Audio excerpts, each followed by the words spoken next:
What is up, all you GBA type people? This is Tom. With me, as always, is Crobat for the win. Hey guys, Danza here, CrobatFTW.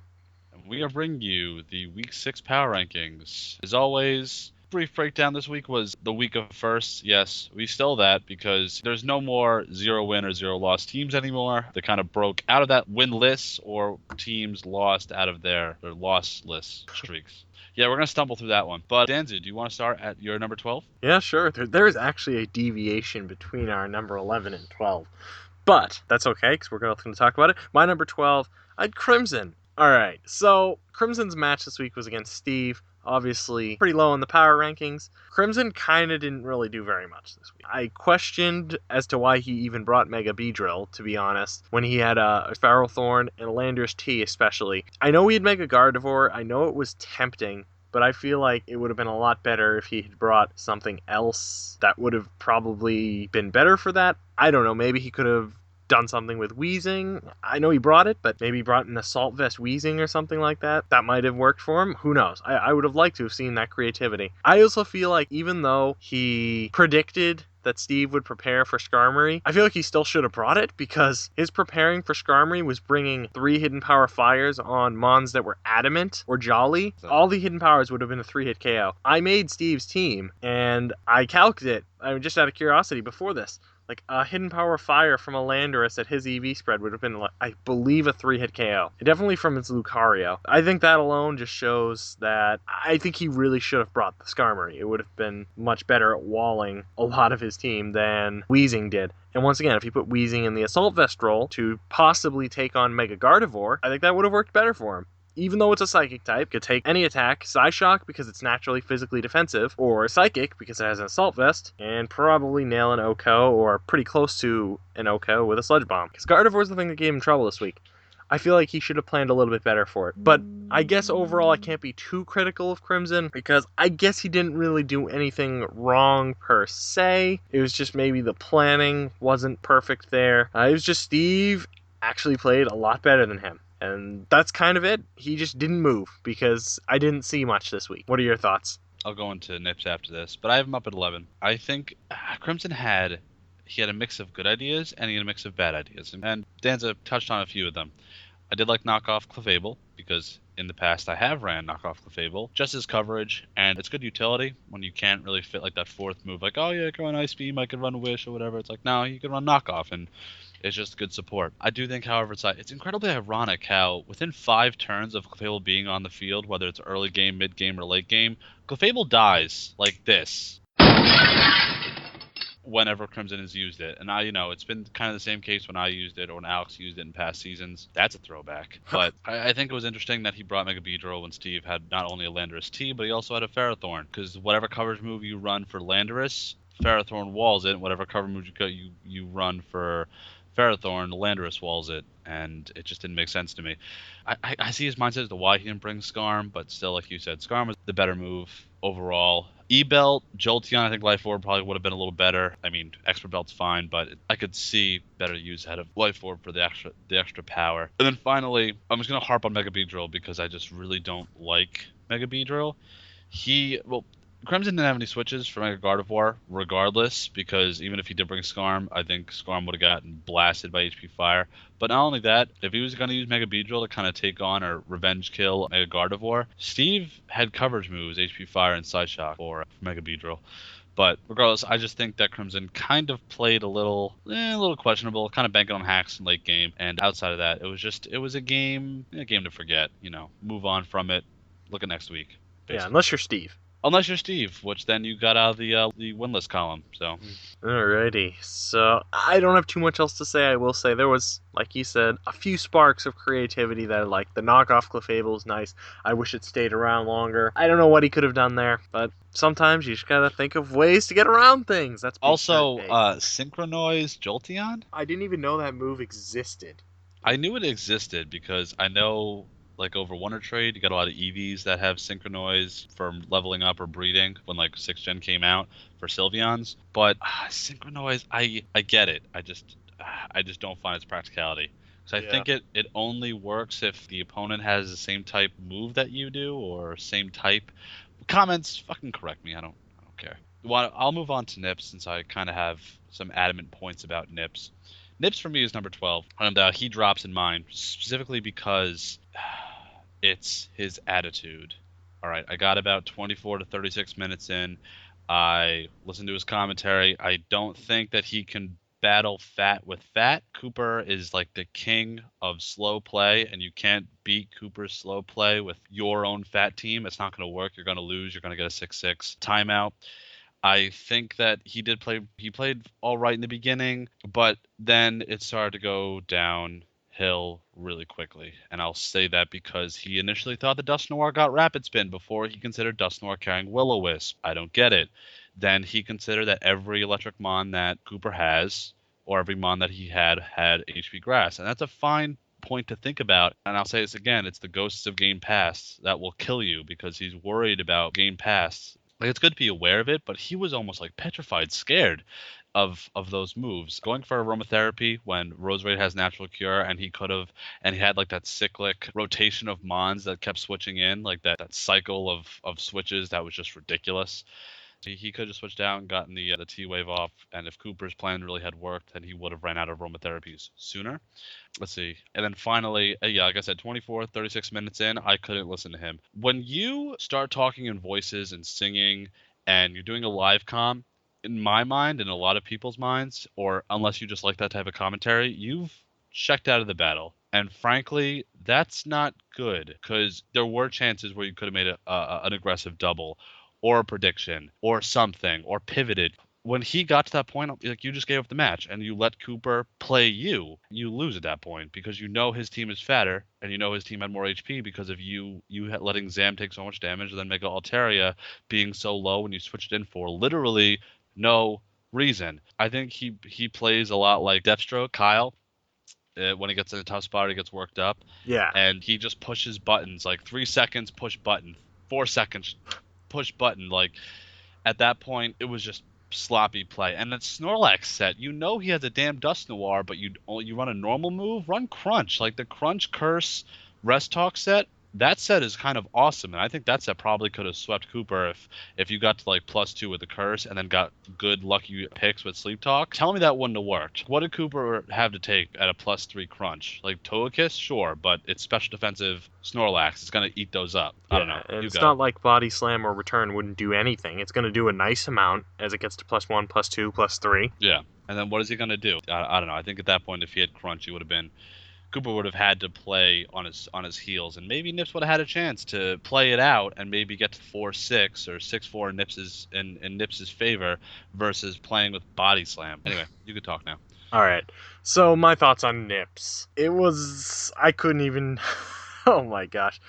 I went through a 6v6 stall match with Cooper too. At the time, I didn't really run Taunt or anything like that. I ran a couple Mons with Toxic, but that's what every time anyone plays Cooper, a few things have to have Taunt, a few things have to have something like Toxic, or at least Burn, because this is what will happen. I learned from the first time as well, so next time, if I play Cooper, if that ever happens again, I'm going to be running Taunt and Toxics and things like that. I advise everyone to do, because this is what happens when Cooper plays very defensively.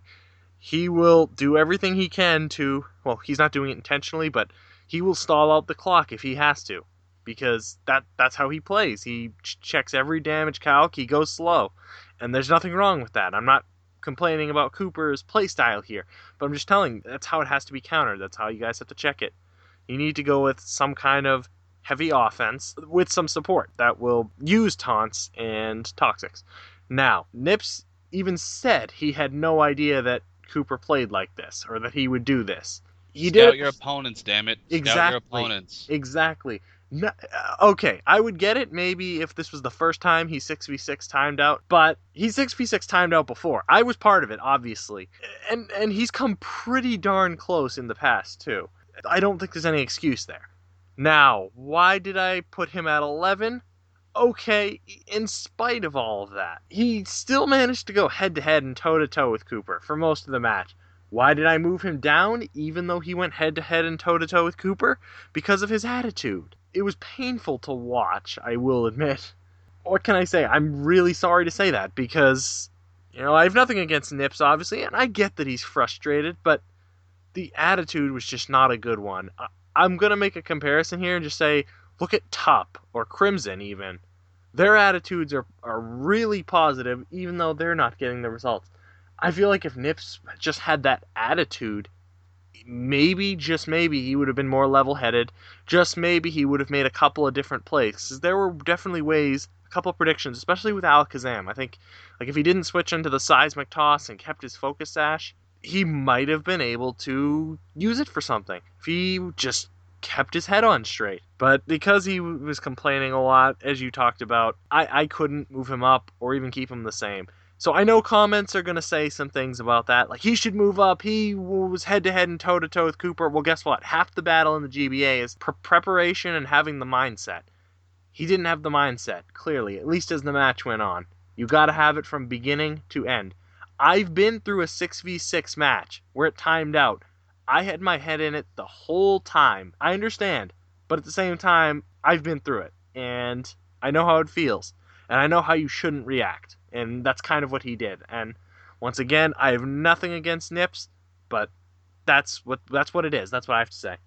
Not only that, I think his comments at the end that he said it was a gigantic waste of time and that this was, the worst battle he ever had, and basically disparaging Cooper. See, I'm a fan of sportsmanship, and at least take a loss and be humbled by the loss instead of being cynical. Those comments just kind of, they dug at me, and they should dig at anyone. Like, do you ever want your opponent to say that was the biggest waste of time and I hated that match and why did I even bother? Like that, that's just rude to me.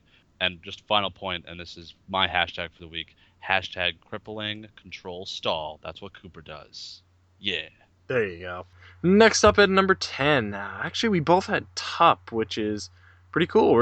Here's our first agreement of the day. There'll be more. There'll be Oh more. yeah, plenty more where that came from.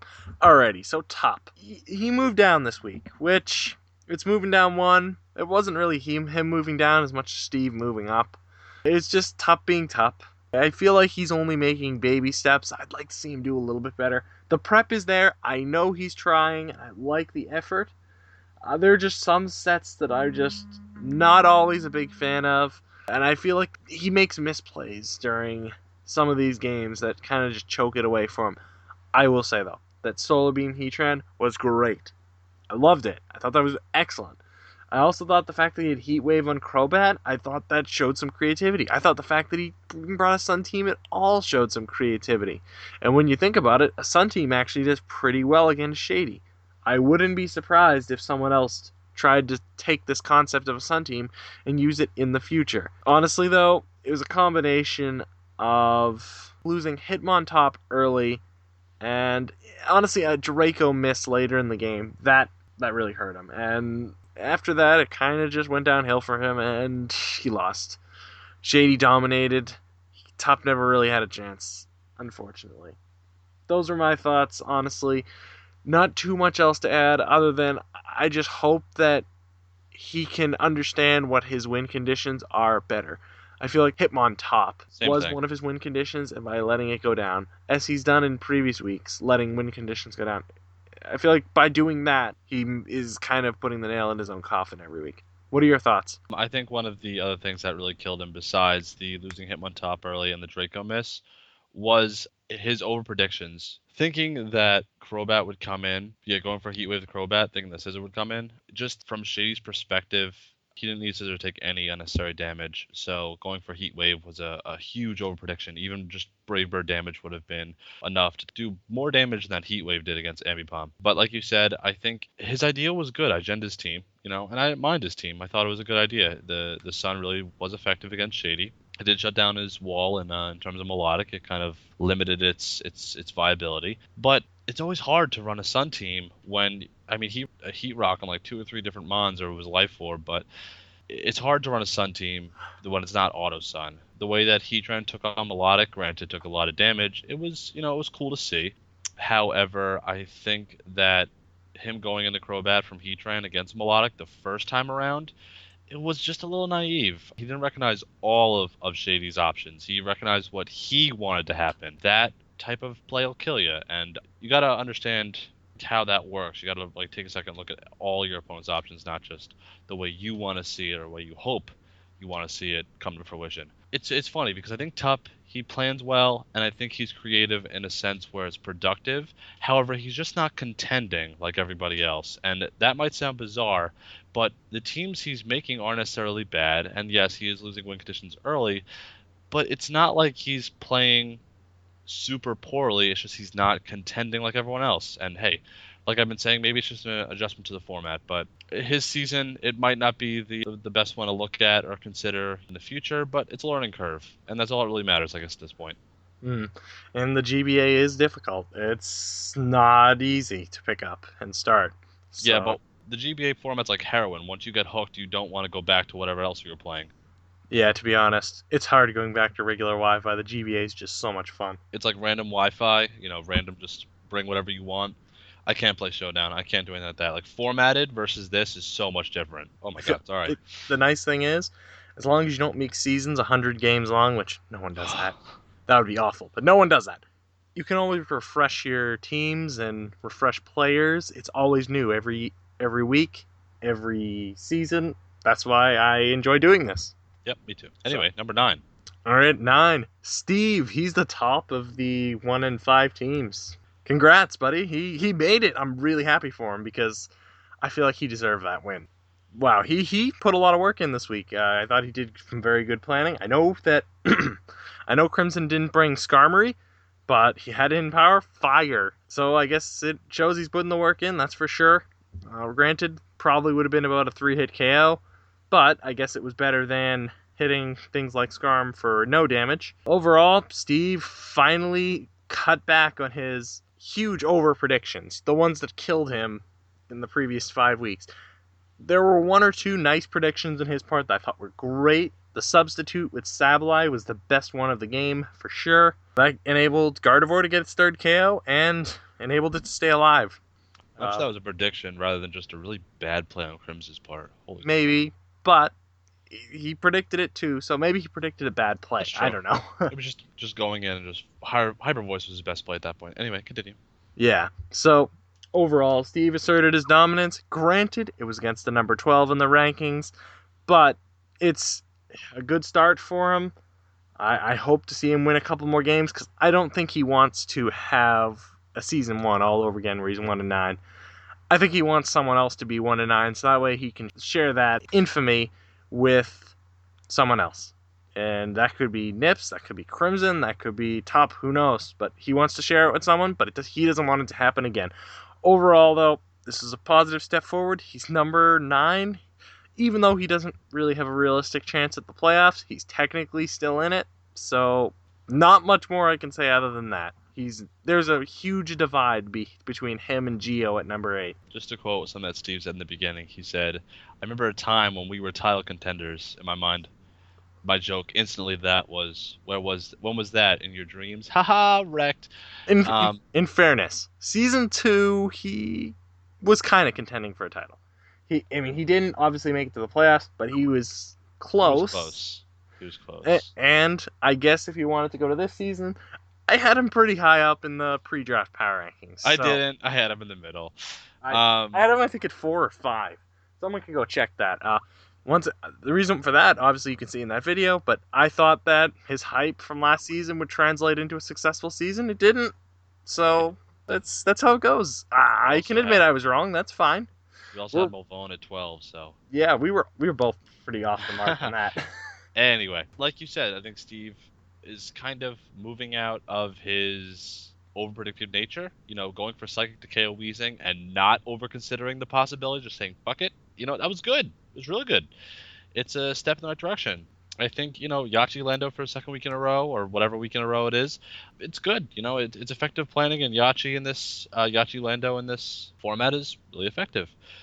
He kind of intentionally used the phrase Rocky Barbs Ferrothorn. I just thought that was a cool term. I know it means nothing in terms of the match, but Steve he didn't play reckless, but he didn't play too conservatively. He played effective, and that's pretty much all he needed to do to get a first walk-off win. I know Crimson kind of brought effectively a mixed RU bag with some UU Mons in the mix type of team, and Steve had mostly OU Mons, but that's neither here nor there.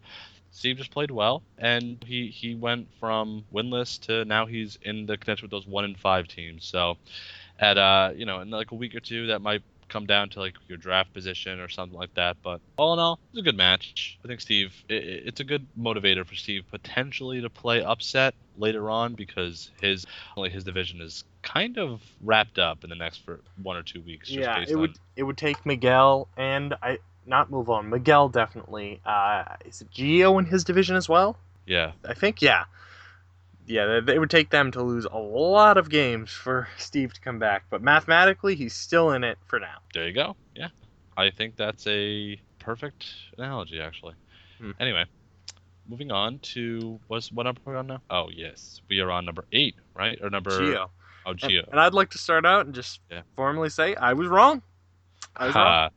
Yeah, because Danza had Geo above Hank and John last week, and that was very wishful thinking. However, I think that Geo he didn't quote unquote bite off more than he could chew, but I think that he did have a much bigger wall to climb than John or Hank. Not because of his team, just because of what he had to face in the future for these last few weeks. Gio did play well against John, but it's only 1 week. This is a multi-week type thing. Anyway, I'm gonna steal this from the recap, but the first 2 turns decided how this match was gonna go. Gio did a good job with Scarf Polytoad. I understand why he had Protect on it. If Miguel had Mega Lop and he led with it and just went right for a high jump kicker, it was a situation where Miguel can go for a high jump kick. Having Protect would have ensured that he would have gotten that damage off. Miguel would have hurt himself high jump kick. Anyway, Scarf Polytoad kill Victini was cool, but then Miguel bouncing back instantly and killing Scissor with Fire Blast. Choice Bandit defog Scissor. It's not like any of us predicted that we weren't going to see that this season, right? Yeah. Right there, that was when Miguel kind of took control. Because, hey, Fire Blast in the rain, cooking a Scissor. There's nothing more satisfying than that, if you ask me. Unless it is from a Gyarados.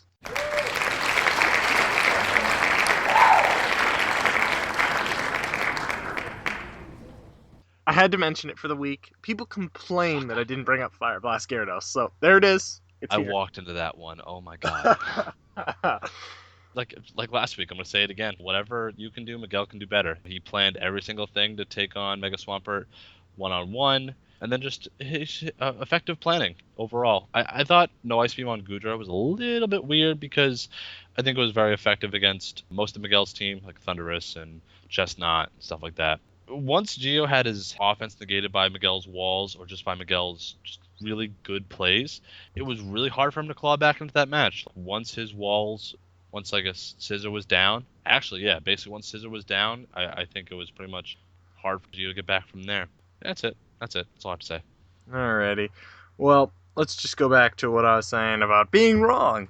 I'm not afraid to be wrong because, well, I can admit when I'm wrong. I guess the momentum didn't really mean too much for Gio, unfortunately.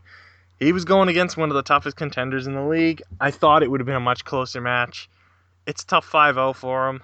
Granted, he's not out of it, and I haven't given up faith in him. That Gio's also a great guy, obviously, so that's not even in the equation. Same, I agree. Yeah, he's a great guy, so. Beyond that, it was, really those first 2 turns are... That Fire Blast really changed the momentum of the game. No Gyarados mentions are going to be made anymore. Not for this episode. Next week. This episode. Okay, back on topic now. It's just, he's not in as good a spot now. Hank won this week, too, against Mulone, who was equally as good of an opponent. So, Hank had to move up, and Gio moved down. Now he's a game out of the wild card. It's going to be tough for him to come back, because Hank, once again, just got a huge win this week. I think Hank has a little bit of a better schedule ahead. Gio has a lot of hurdles to climb. This week in particular, I thought, like you said, the Ice Beam Goodra was awkward. I just feel like there were some times when he probably could have made a few safer plays, especially when switching into that Caesar or on the Hydreigon. I feel like I don't want to totally criticize him for this, but I feel like there had to have been a safer play to make, like a middle ground play. I feel like going into the Scissor right off the bat was because Hydreigon could carry Fire Blast, because we know that. I feel like that. Yeah, I mean, they pretty much always do. I feel like because of that, and because we know that Miguel can predict, and he knows how to predict. Miguel can predict? What? Really? I never knew that. What? What? Okay, we just completely got off track.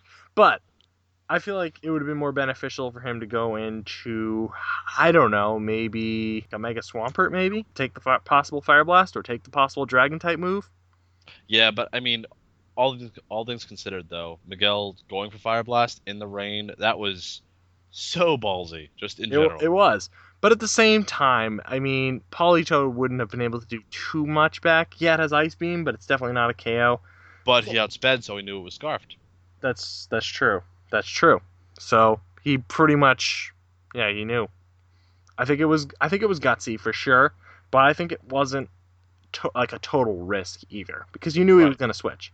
So I know I kind of just tore apart two plays right there, but I thought that was really what determined the game.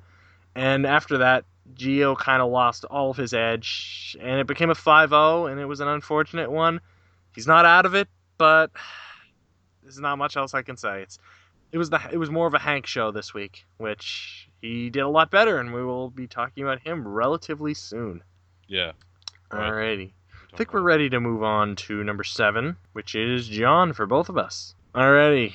John got a much needed win this week. He needs to get every win he can get. This is a big win. He gave Dan his first defeat. And that certainly wasn't easy with how Dan was playing. Although this week in particular, Dan I don't think brought his A game. I feel like he brought his B minus game, and John brought his A plus game. He pretty much capitalized over Dan throughout the pretty much the whole game. Although I will say he could have maybe taken it back in spite of his B minus game if John didn't have that focus sash Siglif. That I thought was great planning on John's part to have that as a backup in the wings. There were things like that that really saved the game for John. One thing I did notice though, John didn't have a Scarfer this week, which I thought was very gutsy. I think it actually worked out surprisingly well for him. I don't know what are your thoughts on that, but it seemed to work out. He won in a big 3-0 fashion. I feel like him going more for bulk this week actually kind of helped him out. I feel like since he's going against a relatively slow team, A Drive's team is, other than obviously the Terrakion, it's pretty slow. I guess Archeops too, maybe. They're all largely less than 100 speed for the most part, or around 100 speed. Yeah. You know what I mean? I thought that was an interesting risk that I feel paid off. Overall, though, good foot forward by John. I think that's stealing some of your language, actually, and I apologize. It's okay.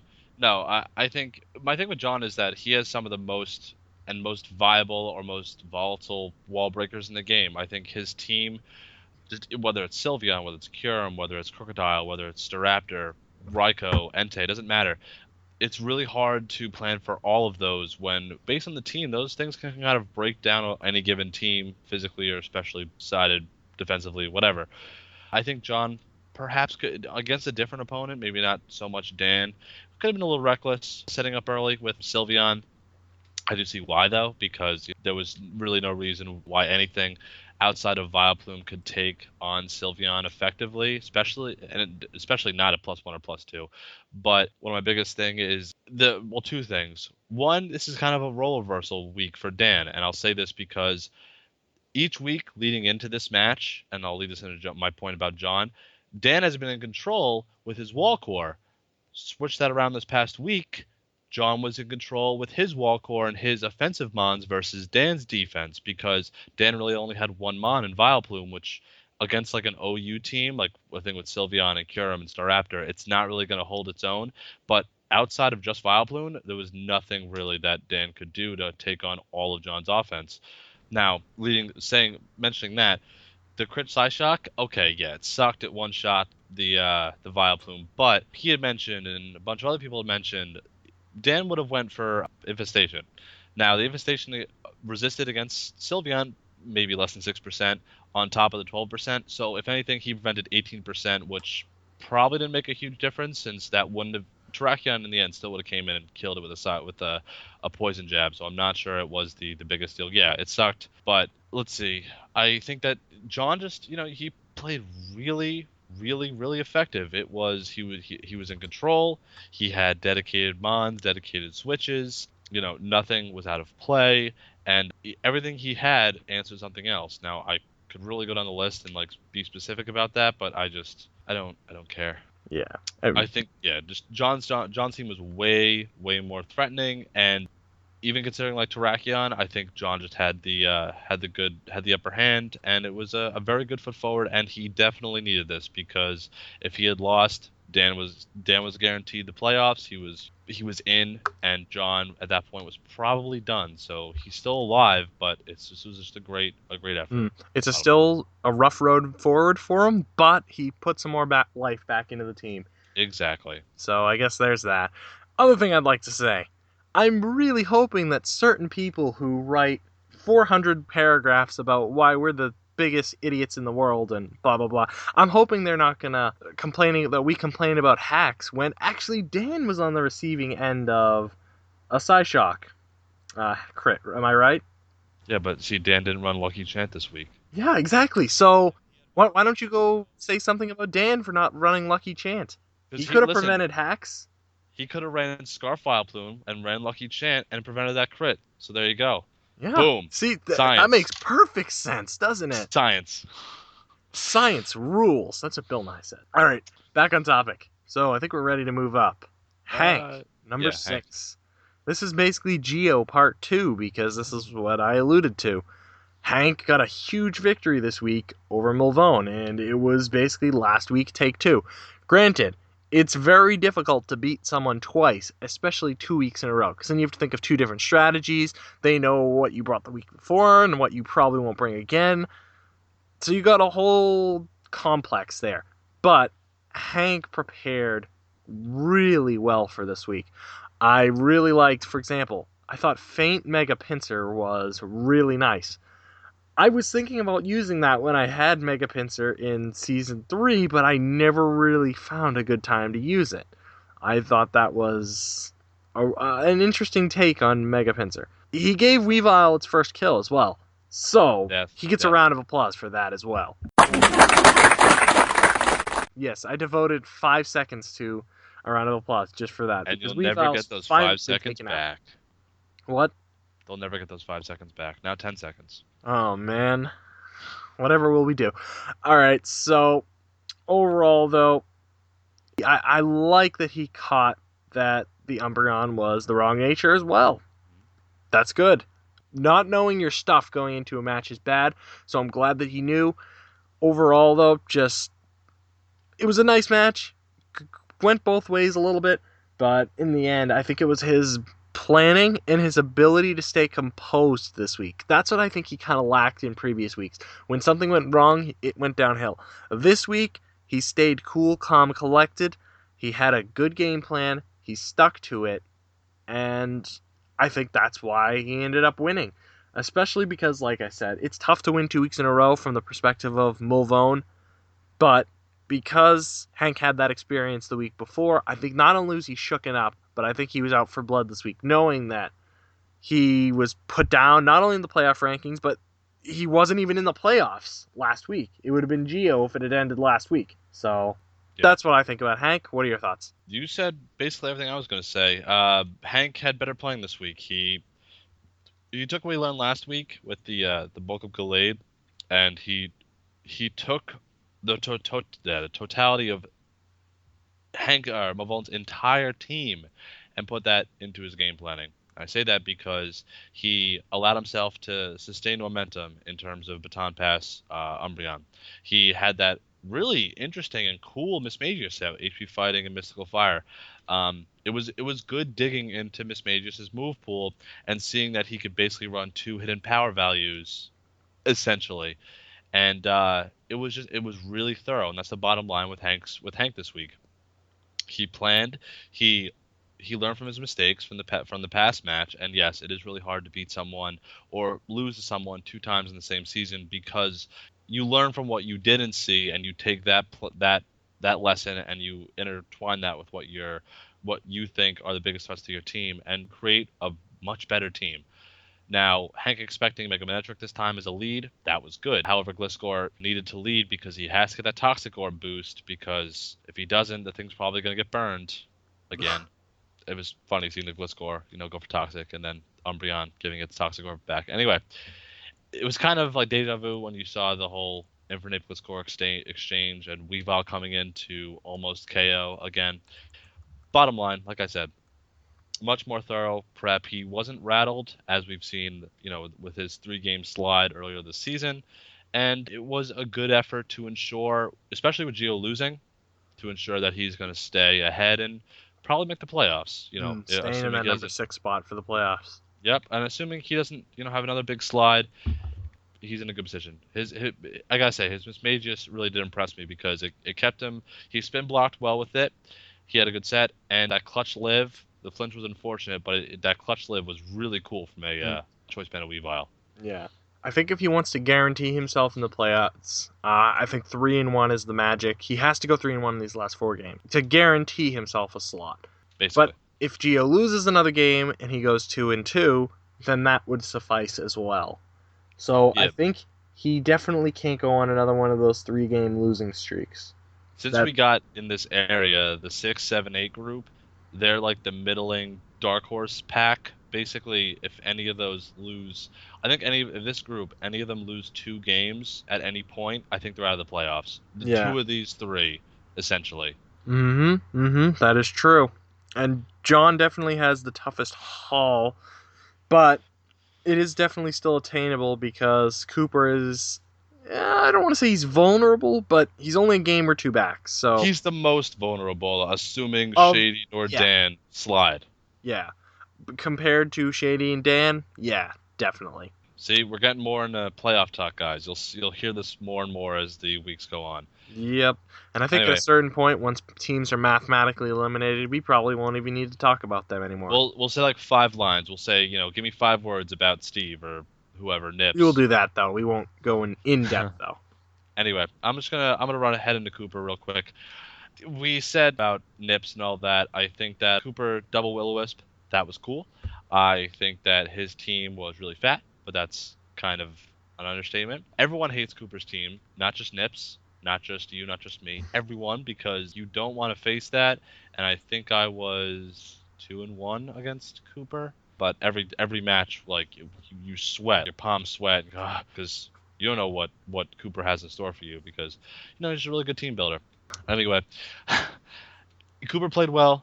Obviously, there was no real offense. There was a cyclic defensive rotation of Mons.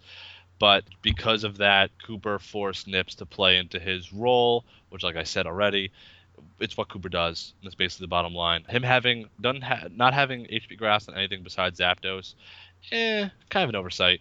But it's not. If he had gotten rid of Quagsire earlier, I think at that point he would have opened the floodgates on Nips's team, because if you think about it, he could have brought in Nidoking on a safe switch because he couldn't bring it on Quagsire, because even though he might be able to kill it, all 3 of Quagsire's moves that Nips had ran were super effective against Nidoking, and that's obviously Cooper's way too good of a player to consider bringing something like Nidoking in on Quagsire and take that hit and then potentially lose the game for him. But bottom line, and this is just something that I saw at the end, his little thing about Nips at the end, the player of the match, he played 60 minutes and didn't want to quit the game. Wowzers, that was funny. Yeah, definitely. I mean, a lot of what you said I pretty much agree with. I think Cooper this week, I didn't move him up because he didn't get any KOs. He just stalled the whole time. He was just Cooper. Just Cooper. I Cooper being Cooper. I wasn't particularly impressed. Obviously, if he got a 6-0, then maybe I would have moved him to 4. I know how much he doesn't like even numbers as well. That obviously factored into my decision. That's sarcasm. Someone will comment about it. I had to say. I think if he got a 6-0, he would have the highest differential in the Sinnoh Conference. He would have. But obviously, that was not the case. He got no differential out of this game. And, it was, like I said, a Cooper game. Wasn't particularly impressed by it. So, at 5, he stays. He technically got a win, so I really can't move him down. No one below him right now can move up because they're all in vulnerable places. As we said earlier, 6 through 8 are all vulnerable. We don't know if they're going to make the playoffs or who of them are going to make the playoffs. We're not sure. Obviously, 9 through 12 is irrelevant. That sounded rude, but you know what I mean. Cooper had to stay at 5. That's pretty much it. And then to Go ahead. kind of like deflate these comments before they start, there are no ties in the GBA, like official ties, mostly because it kind of fudges up the playoff race. Like it's harder to calculate people getting into the playoffs, at least when we were both in season 1 through 3. It's hard to calculate playoff contention when you have like 3-5 or like 3-3-1 versus 4-3 or 3-4. It's not necessarily impossible. It's just more tedious in the long run to kind of figure that one out. Now, that's not to say that it's not they can't do it in the future, but going by what the game says instead of doing it again or doing some kind of other way to figure it out, it's just easier to figure out differential wise, and it makes it so that it's not a gigantic headache when they're trying to figure out in case something goes wrong, like the team ties in differential. Oh well, one person lost and one person had a tie. Who gets in? The weight of a tie versus a loss versus a win. So Yeah, that's the bottom line yeah. about that. I'll just add on to that a little bit. Think about it this way: in the NFL, there are ties. Okay, occasionally, maybe one or two a year at most. At Right. most. So there's that. It happens. But those are people who their professions are doing sportscasting. They're players, their profession, or the NFL, it's their profession. Here, we're all just people who have jobs, do school. We do this kind of part time. Maybe not even part time. Less than a normal part time. We're doing this just for fun, leisure on the side. So why make it more tedious for us? You know what I mean? Yeah. For the league, since it's not like we're doing this 40 hours a week like they do in all professional sports. That's, I think, the best reason I can give for why there are no official ties, at least not right now, because it is too tedious, because this isn't our full-time jobs. Not even close. Right. Not even. Okay, I think we can wrap up that discussion and wrap up Cooper. Do you have any final Yeah. remarks? No, that's it. I guess moving into. I'll just go into Dan. If I'm Go, here anyway. go ahead. So Dan, it's funny. This is the first week that we really see Dan be vulnerable. Now I know that John had played Dan at in one of his preseason matches, and Entei was actually the thing that beat Dan's team. I think it was Sylvest Entei. But this week it was a different story. We saw the setup Sylveon, and we just saw like raw wall breaking power is the bottom line on that one. Very plain and simple. I think Dan he played cautiously at first, but that caution kind of it bred into panic almost because he started to realize after Vileplume had went down that he didn't really have a check to some things that John had been using. I think the way that John had prepped for Dan's team, the way that Dan had prepped for John's team, it was a little more difficult for Dan to plan as effectively as John had. The bottom line is I liked most of his planning. I think I got the Mew set. Yeah, it was a little weird, the U-turn defog, soft boiled, and whatever the hell that last move was. But I get it. It's just it was more setup fodder as we did see, or it was and I'm going to say this, it was essentially a negating factor of Dan's momentum because when he had brought the Mew in, outside of just burning, defogging, healing, or U-turning, he wasn't really getting anywhere with that Mew. Yeah, at first he did kind of threaten that he had the psychic move when he brought it against Mega Venusaur, and that was cool.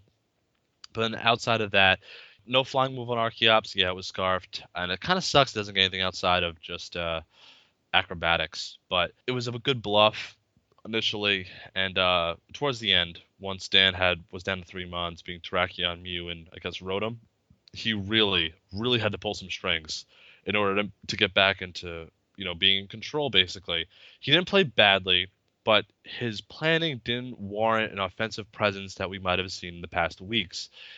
The offense was mainly in John's corner versus in Dan's corner. Dan was kind of playing heels back, where John was playing more forward. You're in a tough spot when you need to hit all your stone edges and you need to get crits and you need to certainly basically fight through the percentages the game is throwing at you. Hitting what is it, 11 for 11 stone edges and hydros? Yep. Seven stone edges and 4 hydros. Holy shit, that is incredible. Honestly, I was like, wow, you did not miss one of them. Please, And Dan, teach me your ways. I think he's using those accuracy EV punching bags. And you know what? It's awesome that he did it, that he hit all of them. I'm so jealous, man, because hell if I can even hit a will-o-wisp or a leech seed in match. But you know what? Like I said, just John played effectively. That team was a really good stack up against Dan's team, and maybe I kind of saw this from early in the season. Maybe kind of why I had a lot of faith in John early in the season because I kind of saw that potential. But you know what?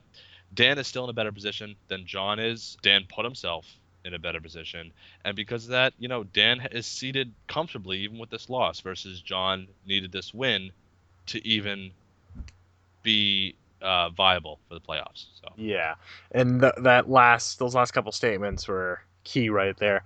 Regardless of this win or loss, Dan is still in an excellent spot. Even if actually technically Shady's in first right now, but right, even though he overtook the division, he's still in a good lock for the wild card at the moment. So he's right. competing with John for that, obviously, at the moment. So he's in a much better position, as you said. Also, I'd like to comment on those hydro pumps and stone edges. 9% chance of all that happening. Just saying. So amazing. Amazing. Yes, I know that Hax is uncontrollable. We all know that. That's why we gotta run those accuracy EVs and use wide lens, right, Tom?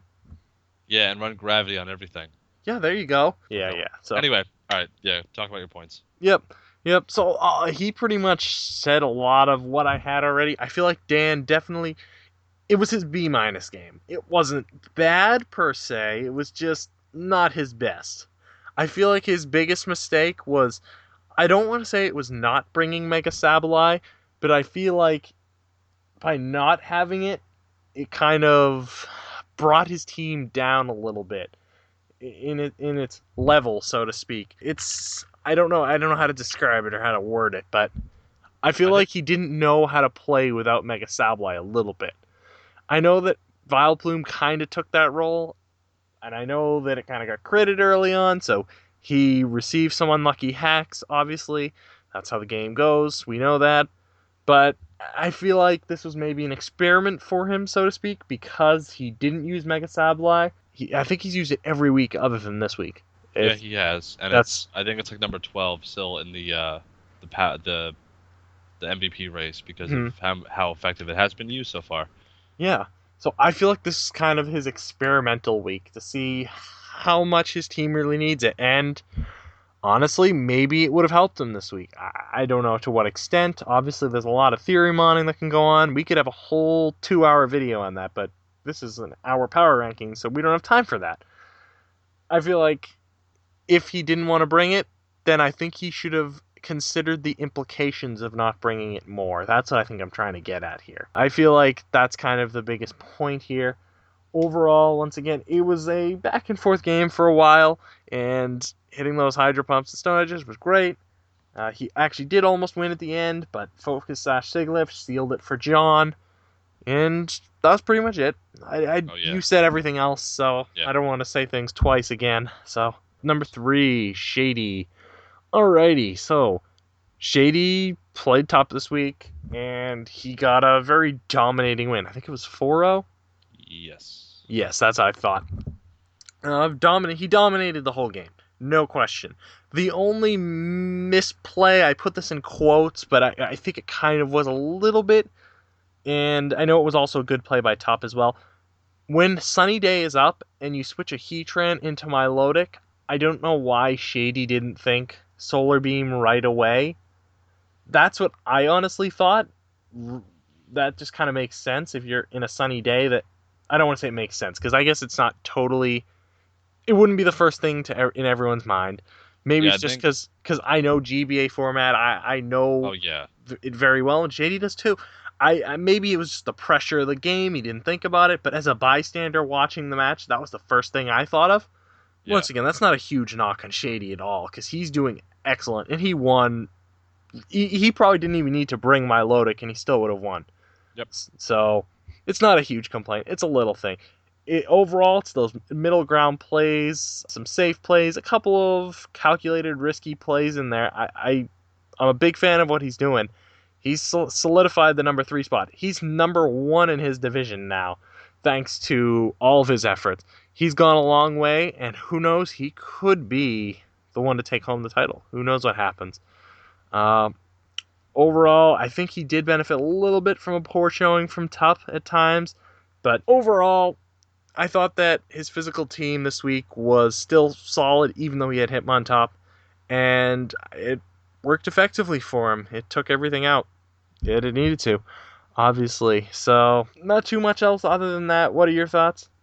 I think I have 2 lines, literally.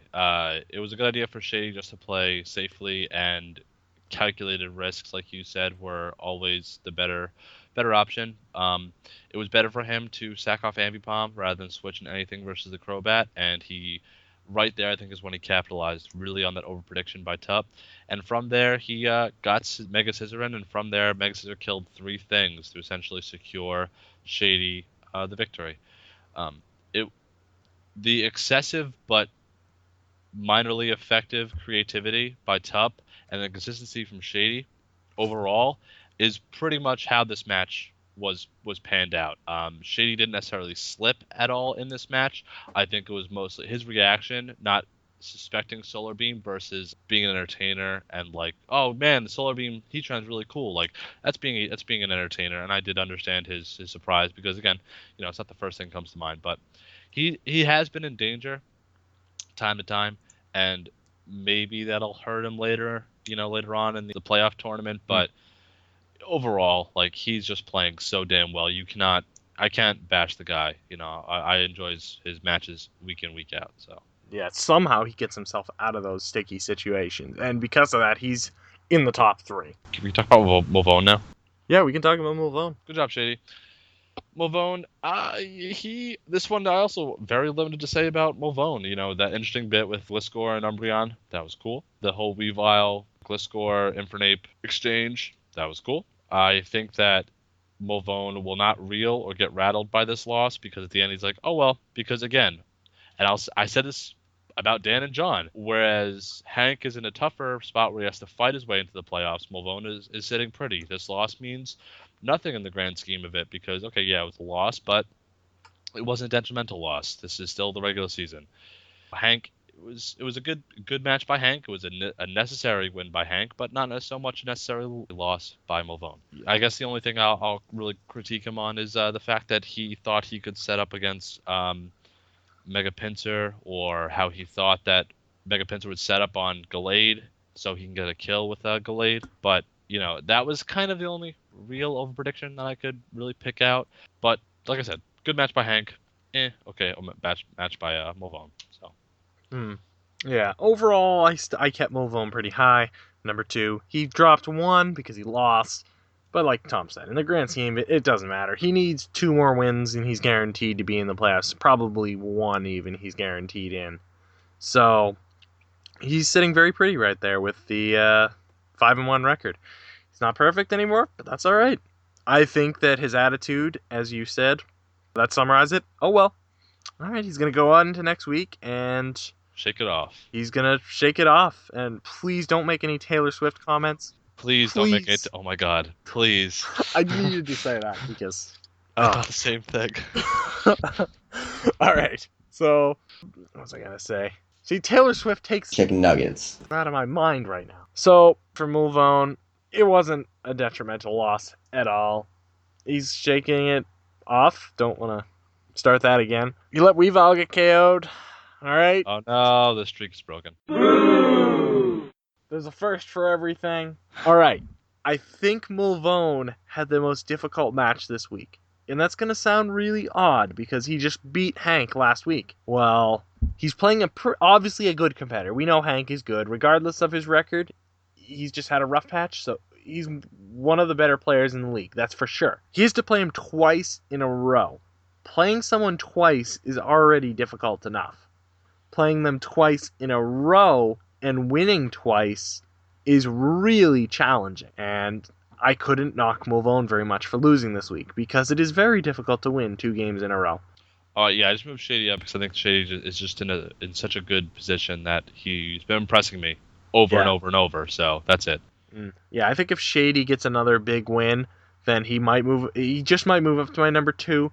Or if Mulone loses again, then Shady will definitely move up. And Shady wins, obviously. But for now, I'm still okay keeping Mulone at number 2, given the pressure going into this week, given the difficulty of winning twice. I understand that, so I will keep him at 2 for now. But you know who's not at number 2 anymore, and they moved up to the number 1 spot? Miguel!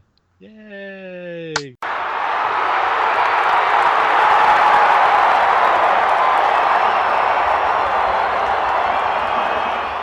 Yay! Yeah, good on you, Miguel. I know you wanted it as much as initially you said you didn't want it, that you need to prove it. Great job. There's nothing that he did wrong this week. Last week we said of him versus Steve, anything that Steve did, he just did 100 times better. This week, same thing. That second turn Fire Blast with High Dragon, awesome. That High Dragon set overall, awesome. It covered everything he needed to cover, and it was an effective mix of necessity and versatility and innovative ideas with just the moves he needed to use. Having every mon be able to take on Mega Swampert was awesome. Fast Florges, modest Tentacruel, stuff like that. It's interesting every week seeing that. Seeing Koba Berry, Chestnut again. It's I think the berry users for this season especially are Koba Berry, Chestnut, and Yachi Berry Lando. They just work. It's funny because I actually saw the whole Evire thing where it died to Life Orb or the poison or whatever, and Miguel just wishing off all that damage. I saw that like a turn before. Even before Miguel or Gio even mentioned it, I was like, oh, he's going to just wish off all that damage. And lo and behold, he did it. Later on in the match, Miguel had said he didn't prepare as much as he needed to, but clearly that made a big difference in a big 5-0. Like he couldn't get a 6-0. God damn it, Miguel, you let me down. Yeah, he probably should have gone down to number 12, to be honest. Yeah, for that, yeah. Yeah, we got to put him behind Nexus, like number 16 next week. But everything he did it worked. And even it's funny because this is a minor thing. This is a really minor thing. But him just going for Volt Switch on Thunderous, knowing that if Geo had brought Evire in, it would have died to a combination of hazards and the poison. So Motor Drive was irrelevant. That was really smart because whether Geo had mentioned it in his commentary, Miguel just being aware of that, yes, it was Showdown. It would be a little different if it was on Wi-Fi because you can't see the specific percentages of your opponent's mons. It was just interesting to see that for him to really recognize that little tiny nuance that most players, I would honestly say, wouldn't quite recognize that little quirk. But outside of that, Miguel, you're number 1. I hope you stay there, and fantastic job. Applause all around. Yeah, I mean, other than that one defeat, which was obviously due to the whole Stoutland thing, he's the man to beat. Yeah. He's the number 1. It's tough to put him anywhere else other than 1 at the moment because the way he's playing, other than once again that one loss that was due to not even how he played, all of his other games have been so excellent that you can't put him anywhere else but 1. Grassknot Florges is just the lone example that captivates his whole week. Who thinks of Grassknot on Florges? To be honest, I understand why it does. It's like a plant or whatever. I didn't even know Florges got Grassknot until I saw him using it this week. I'm like, whoa, that is really cool. And once again, please don't comment that I'm stupid and I didn't know this.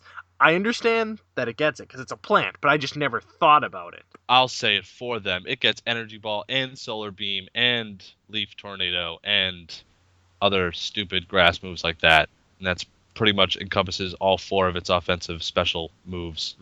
Yeah. Psychic. And basically what I mean is that isn't the first thing that pops into my mind. Grass type. I know it's a plant, but I've just never really thought about it.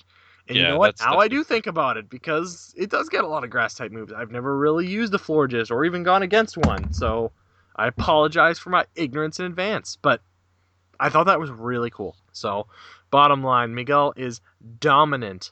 5-0 victory over someone who really did need a victory to stay in the playoffs or to keep his playoff hopes alive. He just shut him down. And then that Fire Blast, I guess, sort of got definitely daring. Prediction's second turn. Both of those 2 plays right there encompass why he's been so successful. And even when he said he put maybe half an effort in this week, or He didn't think he prepared enough. Yeah, you got a 5-0. You should have got a 6-0. Okay, great. Yeah, you bastard. And Tentacruel got 3 kills, 0 deaths. That is, That's you surprising. don't see that every day. I know. All right, my spiel on Miguel is over. Keep it up, man. Yeah, bottom line, this week was really impressive. I think that the teams that are constantly improving are improving. The teams that are constantly just staying, dominant are staying dominant. And the teams that did lose for one reason or another, they're they're fine-tuning what they need to, and they're handling those losses in a kind of preparatory way for the following weeks. It's not like they're just losing and then getting discouraged, because in the GBA, and I know you and I can attest to this, teams have lost and have taken those losses really deep down to heart, almost to the point where they have kind of sold themselves out for the future. And I think this season the teams aren't doing that as much. They're outside of maybe one or two teams, maybe. Um, they're not selling themselves out in the long run. They're still kind of putting themselves in that position, that mindset that says, "Hey, yeah, I lost this week, but I can win next week." That's important. Yeah, and the thing you got to keep in mind is it's still only a game of Pokemon. It's not like football or anything like that, where there are legitimate giant dudes out there who they overpower each other. One team is weaker than the other. Yeah, okay, real life that makes sense. You got a team of midgets versus a team of giants. Okay, the giants are going to win every time. But in Pokemon, there's a lot of luck involved. There's a lot of damage calcs involved. It's a totally different ballgame. So anything can really happen. An RU team can beat an OU team.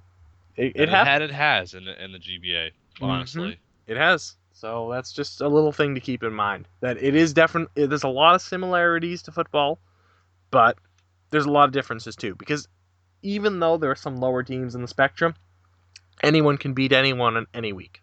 Right. It's So I'd say it's a lot easier too than it would be in football.